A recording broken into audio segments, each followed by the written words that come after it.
Hello, everyone, and welcome to Phosphorus Live. It's our bi-weekly look at the very interesting world of xIoT, the extended Internet of Things. I'm Mike Huckaby. I'm your host. I'm the VP of Technical Go-to-Market here at Phosphorus Cybersecurity. And I'm joined, as always, by our device-obsessed senior sales engineer, James McCarthy. James, say hello to everybody. Hello, everybody. Good deal. We're happy to have you join us. Now, the purpose of this bi-weekly webcast is to provide a little education on the connected devices that we all use to run our businesses on, and to give some insight into what Phosphorus does to help keep those devices secure. Format simple. Quick discussion on a specific topic, and then a Phosphorus demonstration kind of related to that topic. It's a quick hit. Less than 30 minutes, we'll hold a little bit Q&A, and then we'll be done. And the topic for today is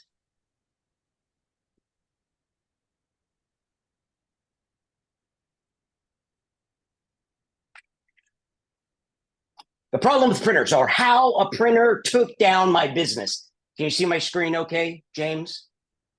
You can, yeah. So how a printer took down my business. Hey, James, do you think that sounds a little too dramatic for this? Do you think? I think it's wildly underdramatic.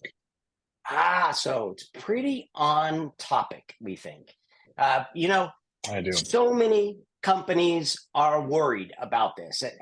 It's the worry is, how do I manage the unmanaged things that could negatively affect my business if they do some things that I'm not paying attention to? And we all know the embedded devices that we use in our life, from work to home to everywhere else, more and more proliferating every single day. Like, I don't know, there's 50 billion or more embedded devices that are out there in the world. And so printers may seem like a small part of it, but it actually is an incredibly important thing that we typically don't pay much attention to. So, hey, James, I just did a little bit of research, and the data I have is from 2020, but how many printers do you think were sold globally in 2020? Globally in 2020 feels like that has to be a small number because it was the pandemic and people weren't going to the office. So I'd say 2 million globally. 2 million.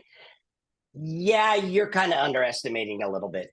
There were 90 million printers that were sold globally in 2020. Now, and as I look at the industry is kind of staying a little bit static. It's not a lot of growth, but still, there's a lot of printers still being bought and installed in organizations all around the globe. The number to me is just mind-boggling. And what's surprising to me is that you would think that this number would go down. You mentioned the pandemic. I just think about that we're using print paper less and less. So I would have thought that it would have gone down by quite a bit, but it's not. But let's take a look at the world of printers, and the types of printers that we all use. Now, a lot of times we expect that printer to just be the one that's printing paper in my office or in my home as well, and those types of things. But it's when you look at real printers and what businesses do with printers, it goes way beyond it. So think about in industries, the industrial printers that are out there that are printing barcodes and other labels that are necessary to be able to ship or control or identify anything that might be being sold by a big organization. Think about the printers that are printing bracelets or little wristbands, like when you go into a hospital and you have to be identified in some way. Seems like an incredibly important printer to have as well. ID cards that you might get from going into different businesses or different offices, as well as now more and more 3D printers. I do believe that 90 million does have a few 3D printers that are probably included in that number. But more and more, we're seeing those types of printers plugged into organizations as well. And with all of these things constantly being connected to the network, so many times you're not even knowing that they're being connected to the network, in my opinion, the printer becomes the most commonly overlooked thing in a network that has inherent security risks. For most businesses, for everybody that's here, I know that you're thinking is business continuity is a major focus. Making sure that our business runs efficiently and without disruption is something you're always constantly concentrating on. And what we never think about is how big of a risk those printers can be to an organization and to operating effectively. Do you remember this from a couple of years ago? It was announced HP had a big vulnerability that allowed for remote code execution. And that made a lot of people jump around trying to figure out, how do I patch these? Well, one of the big remediation actions on this vulnerability issue was just to turn off some communication ports for those HP printers. So many times printers get installed all the time with unnecessary communication ports open and operating and ready to communicate. Couple that with the number of installed printers that are out there that I just mentioned, that's a massive attack surface that is out there and available with it communicating, open and communicating in that way. Sometimes the scale of thinking about this can be just a little bit overwhelming when I think about all that. But one of the things I like to point out and remind everybody is that a printer has a brain. That little motherboard that's inside of that thing that we can install code on, it sits in the middle there, and that thing plugged into the network, if we're not paying attention to it, if we're not doing our due diligence, that can cause massive problems inside of an organization. So I just did a kind of a quick search, Shodan. I didn't really do anything filtered. I just pulled this up. If you guys aren't familiar with Shodan, that's really searching for devices that are out there on the internet. So 90,000 printers that in this search that came up globally of printers that are directly connected to the internet. So I think that number changes all the time, but that's a massive amount of unsecure printers that are communicating across ports that you could actually access. And actually, there was a story just here recently that I had heard, a couple of them. One where a hacker used information from Shodan about printers that were available, used a vulnerability to be able to send print jobs to around 50,000 printers. And all these print jobs, I think it was stupid. It was something like an advertisement or getting people to subscribe to a YouTube channel. So it wasn't necessarily trying to create a breach or get data, but it was pretty disruptive. When I think about it, there's a will, there's a way. I saw another one actually that, again, using Shodan information of somebody who had a little bit more of a moral purpose and sent out a note to as many printers that they could that said, hey, you need to turn off these communication ports because they're open and the internet can see them. That's very nice for somebody to do that. My guess is most people didn't pay attention to that piece of paper and threw it away. All these things with their little brains moving around can create problems for us. So in one of the things I had just heard a little bit different way of, I read an article just here recently. There was a recent ransomware attack with a company here in Southern California. So normal ransomware attack, I think, came in through an email phishing and was able to then create persistence in the environment and lock down some data. Well, I guess the attacker didn't think that they were getting enough advertisement because they decided to use the printers internally to advertise. So the attacker actually sent a note to all the printers inside of an organization saying, you've been hacked, we're holding you ransom, we need money. Which again, is crazy idea of saying, well, once I get into the network, what can I actually do with those printers? And not all the time is it, well, I'm going to create persistence in an environment and actually go out and then try to act on some intent. I'm just going to use the printers to disrupt. It's almost like an internal DDoS attack using printers instead of technology. So one of the other things that I personally was involved with, though, understanding in these in a printer environment. A number of years ago, it was with a company that had a major breach. We actually saw C2 communication coming from one of our printers that had default credentials installed. Person got in, again, through an email phishing attack, created persistence, accessed a printer that was in my office, and actually drop a code on there and started communicating and beaconing out to whatever C2 site that it was. Some site at some small little internet cafe place that seemed like somewhere else in the world. It was really, really crazy. So a lot of us have experience. A lot of us have ideas of the ways that these printers can be used to actually have negative effect inside of a company. And the biggest thing we need to do is pay attention. Pay attention. Have you ever had an example like that, James? Anything where you've seen something specific happen in your experience of somebody using a printer not in a good way? Yeah, actually, I have a couple times, but the one that stood out the most to me was many years ago at a healthcare facility that I was actually visiting. While I was there, the organization had been under attack from a cyber attack. And like you mentioned earlier, the attacker was smart enough to be able to pivot to the IoT infrastructure and specifically the printers. But in this case, they weren't trying to print, I guess they were trying to print a bunch of messages to the printers. But one of the side effects of that was at the hospital, because we know that printers aren't all created equal. They used a lot of Zebra printers to do, the bracelets, the medical bracelets that kind of print information about who you are, the things that you need.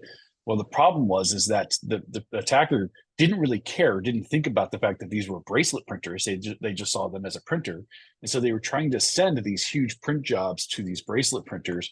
And so all of the bracelets that were coming out of it had a bunch of confusing, jumbled text on it, but it effectively took the hospital offline because they could no longer do intake of patients because their printers were having these huge queues that they couldn't get rid of, full of just junk data. And so it caused a little bit of an emergency panic at the hospital, and they had to switch really quickly to doing manual, intake forms, which causes a lot of headache and stress and overhead on the nurses. Wow. And I think everybody here probably has at least some similar example or experience where they've seen a printer, being in a way to disrupt and really disrupt my business.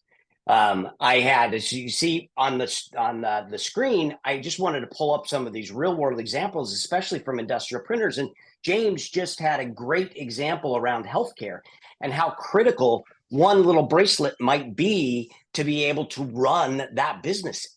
It's very, very serious. In manufacturing as well, it can be a huge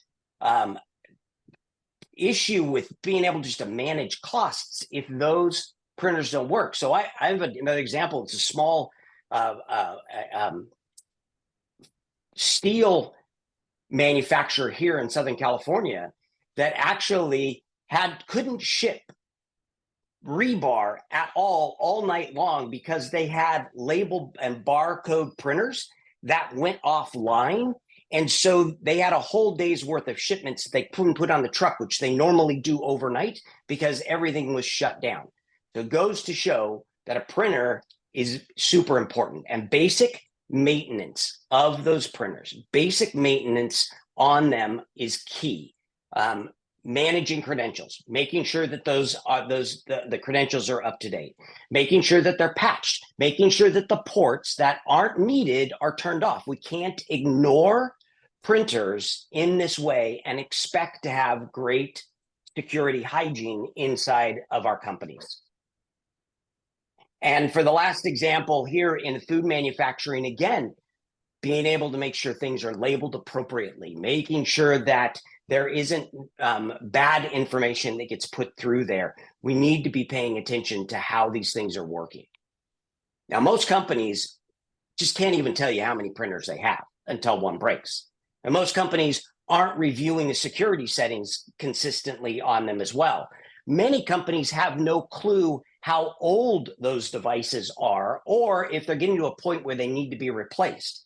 It's a huge, large problem. Basic blocking and tackling in security, in xIoT, what we always expect from the IT side of things has to happen in organizations, especially around printers. Now, Phosphorus was created to be able to help with this massive problem. At a scale that printers are there, 90 million being sold in 1 year time, making sure that all of those are upgraded, making sure that all of those are secure, that at least you have a sense of what the settings are and what and their credentials. That's why Phosphorus was created, to make sure that all of you could get a handle on it and make sure that you could up that security posture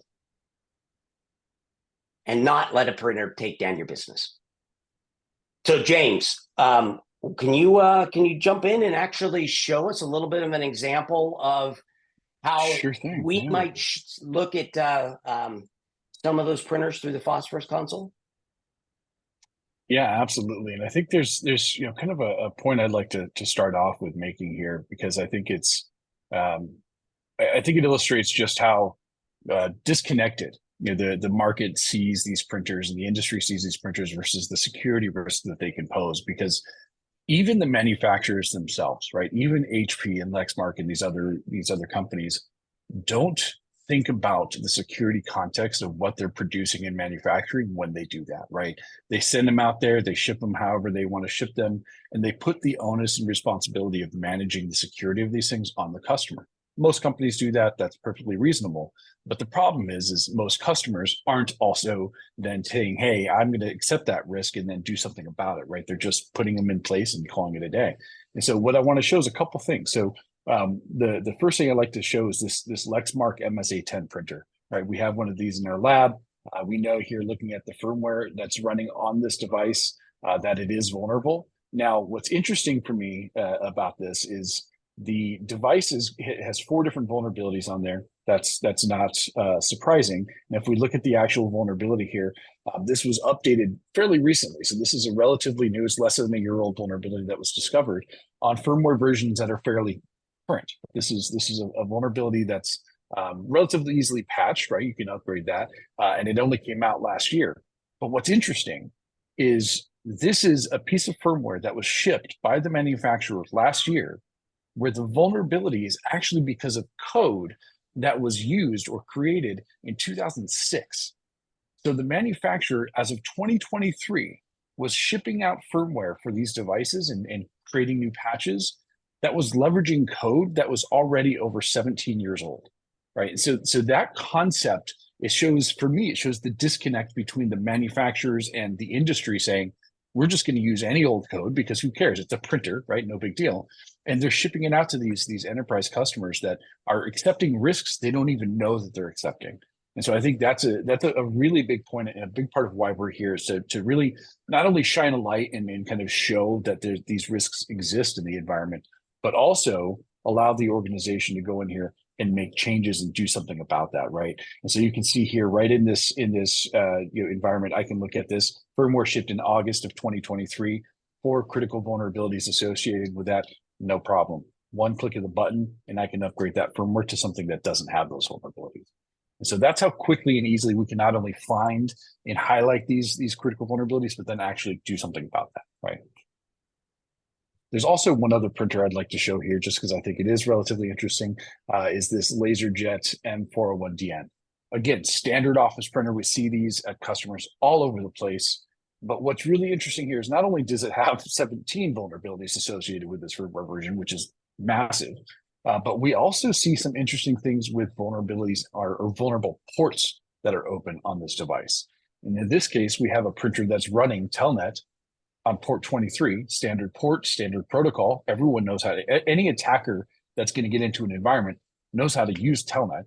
And so the first thing they're going to do is try and find something that's listening on Telnet, connect to it, and use that as their command and control server, right? Or their access point, or some sort of beacon like you were mentioning earlier.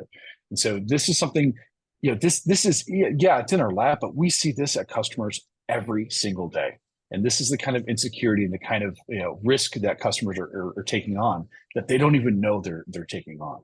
And so being able to find that and identify it and then fix that is really good. But at the end of the day, this may be a printer, maybe serving that function, but it is a Linux server. Just because we don't call it a server on the box, just because it isn't referred to one as a server, doesn't mean it's any different than a server, right? It's got Linux BusyBox running under the hood. It's got Telnet. It's got FTP. A lot of the times these things have SSH. Some of those services are just sitting dormant. But what that means is an attacker gets in via Telnet right here, which we know is already open and running. And all they have to do is just enable a bunch of services. And now they've got a fully functioning Linux machine sitting in an environment that, guess what, doesn't have CrowdStrike installed on it, right? It doesn't have security controls. It may be on its own VLAN, but we know that VLANs aren't security. So VLANs, that's an easy enough thing to hop around. And not to mention the fact that they could easily probably find one of these that's not on the VLAN, because who's actually in charge of that, right? No one. So there's a lot of interesting things that we pull from that. But I think those are two really good examples of devices that we not only have in our labs, but we have them in our labs because our customers have them in their environments. All right, back to you. So, how many different printer companies or different models do you think there are out in the world? How many vendors are there for printers? Oof. It's got to be hundreds. Hundreds of major manufacturers. So there's got to be, and I'll tee you up here, there's got to be a little bit of complexity in being able to create an understanding of devices across manufacturers to the level that we do. So it doesn't matter what type of printer, it doesn't matter who it comes from, but an ability to be able to understand what that printer is and the vulnerabilities it has seems like that might be a little bit of a hard job. Can you kind of elaborate a little bit more on how Phosphorus helps to make that possible? Yeah, it is an incredibly hard job. I mean, it's a huge computer science problem, right? You've got new manufacturers popping up every day, and you've got manufacturers creating new printer models every day. I mean, HP alone has thousands and thousands of printer models. And so how does a company like Phosphorus, whose goal and whose obsession is to try and support and find and fix all of these things, how do we keep up with that, right? And that's actually part of the genius of our product is we built everything around this concept of a genus and species model, meaning we look at things through the lens of firmware families, right? We don't care necessarily about the individual printer model, right? This isn't an HP LaserJet M401DN. Great. But tomorrow they're going to come out with the LaserJet M401DH or the M402DN, right? They're going to come out with some new derivative of this printer model. But what's great for us is because we look at things through the lens of firmware families, we don't care that new model comes out tomorrow. It's going to be running the same underlying firmware. And so as long as we understand and can speak the language of firmware and understand how these major manufacturers kind of run their firmware ecosystem, then we can support all of the things that they come out with every single day with very little effort. So it allows us to scale a little bit smarter, but more importantly, it allows us to catch and manage and maintain things even if we haven't seen it before. And that's what's really exciting is if a customer wants to sit on the cutting edge of technology and they want to go out and buy the latest and greatest, the coolest HP printers out there because they want to upgrade their fleet, we'll probably detect those on day one, right? We don't have to spend a bunch of extra time and man hours to try and actually build that support. We'll catch them right out of the gate. Perfect. Thank you. So we understand that your problem is with scale. Your problem is with efficiencies. Your problem is with person hours trying to help make sure you manage this massive amount of devices, where hopefully we can be here to be able to help you with that. So thank you very much for being here this week. Let's and going through with us talking a little bit about printers. We talk about printers all the time, so it's great to be able to share some insights with you all as well.